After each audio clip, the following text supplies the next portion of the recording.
Okay, I'm back. It's been a minute since I had done one of these videos because I've been missing my light, right? So this light is lighten, okay? Anyways, let me update you on my business.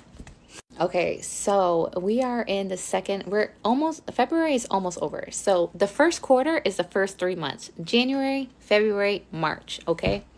And I'm gonna be honest, like, it's it's nice to experience your first year in business. Like, this is my first quarter, right? And it's like, okay, I already experienced January I made this amount of money, you know what I mean? And like, I was having these kind of things. Like, I learned in January what burnout was. I was already burnt out, and I launched September, okay? So I experienced burnout in January, my first month, and it took me a week to recover. I have ADHD, by the way. So I am a first-time mom, 33 years old, first-time business owner, Latina business owner, first-generation business owner, NICU mom, first-year business owner. Okay, BCBAPrenuer. Like, I'm literally, like, it's just me.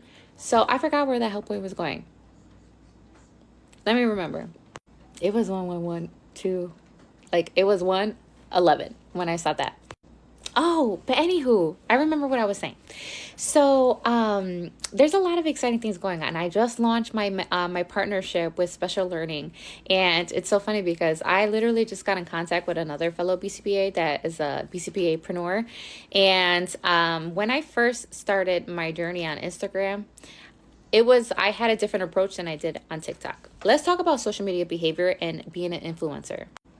So I was just sharing to my girl Asia, right? I met her on LinkedIn, and that's another thing that you need to consider, okay?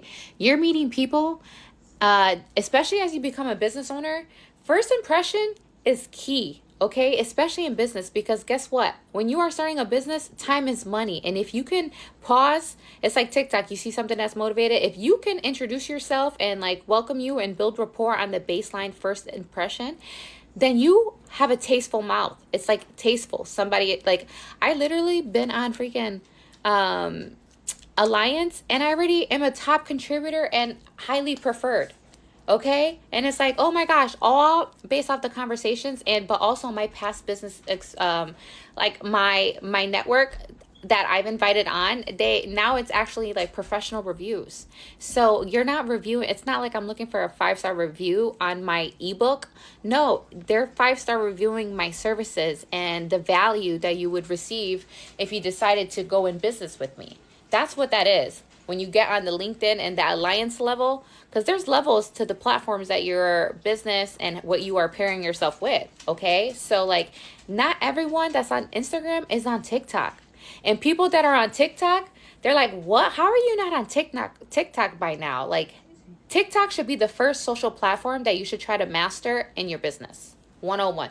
TikTok. TikTok's going to be the easiest. You're going to feel more comfortable on TikTok because, like I said, not everyone understands what's going on TikTok right now. Okay, now they are going to be aware of it because I'm going to share it. But like, there's levels to social media. And if you don't have this baseline TikTok mastered, then you're not going to master Instagram. And then it's not going to trickle down to Facebook. But it also depends on where you start, because you're going to be understanding that start point, and then you're going to leverage where it is on the scale of what you should be focusing on first, because what you learn on that scale, that platform, is going to generalize when you go to Instagram. So some of the features are similar, and so it's easier to learn. So it won't take you that long to master that platform, right? So it'd be, for me, it was TikTok, Instagram, LinkedIn, and then Facebook is still like, I'm familiar with Facebook because I'm also on my personal account, but I don't ever go on it for my business unless I get comments or like somebody like I get messages and stuff like that.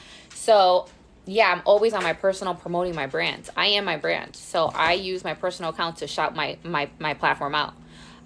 So that is also one of the strategies that you should be using.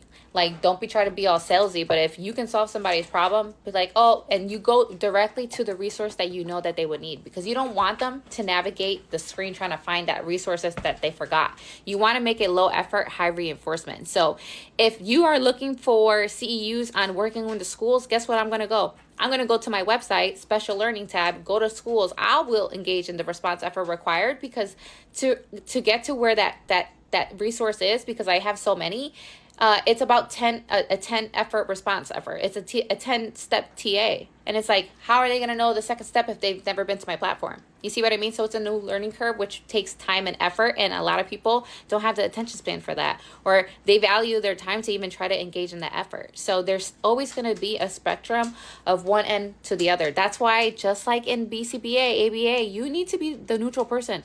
When we are coming in to provide support for those that are seeking our help and treatment, the medical model is going to call it treatment, and then the social model and the neurodiversity model is like support, okay? So, and that's another thing. There's 3 different models to the autism realm and all that stuff. So you have the learner's perspective, which they should always be coming first, but they're going to be considered second compared to the person that actually called for help, okay? So the family is always going to be the perspective that you need to consider first, because they're in charge, because they could dip and leave services. Like, he can't advocate for himself, but it's your job as a BCBA to advocate for this child to this person who thinks that their point of view is triumphs everything.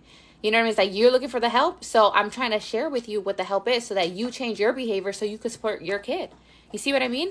Because now it's a whole training TA to have them explain ABA to the families. That's why I created the resources to generalize across the different settings, so that not only as you as a BCBA, like I literally met with a BCBAD because she wanted to start her own consulting business. And she was like, listen, I love your resources. I literally use them for her parent training and stuff like that. She's like, because you make it so easy. Like, it's so easy to understand what you're explaining. And that's what we need in the field. And I'm like, I know. So she's in the process. Kelly, Kelly. Shout out to Kelly. You'll be seeing her soon. Trust me. So anyways, yes, there are different levels of your first impression. First impression are key. Okay. So like I was saying, my girl Asia, she's been speaking at arrangements. She season 611, okay? So she just recently started her own business too, and I met with her about like 3 months ago, but like we just vibe, you know what I mean? Like, and that's another thing, guys. You need to network, because you need to form your little community of like people you feel like safe being yourself with, because it's like, okay, yeah, like we mastered that baseline, and like I trust you, and like we vibe enough to like we will understand each other's jokes and like vibe, and like, you know, and also too, like, we're minorities. It's nice to be feeling like safe with someone else that we understand a perspective that some others don't. It's like neurotypical or neurodivergent. That's exactly what it is, being a minority in any field, having a disability, right? Like everything, there's a category, and you're either on one side or the other. So that's my whole point. I told her, I was like, listen, she does all these conferences. She just invited me to speak at one of these. She's let me know if I'm interested. And she's like, oh, pass the paper thing. And I'm like, I don't even know what the heck that means, girl. Like, let's set up a meet so you can explain the process, because I'm motivated to speak at any kind of conference.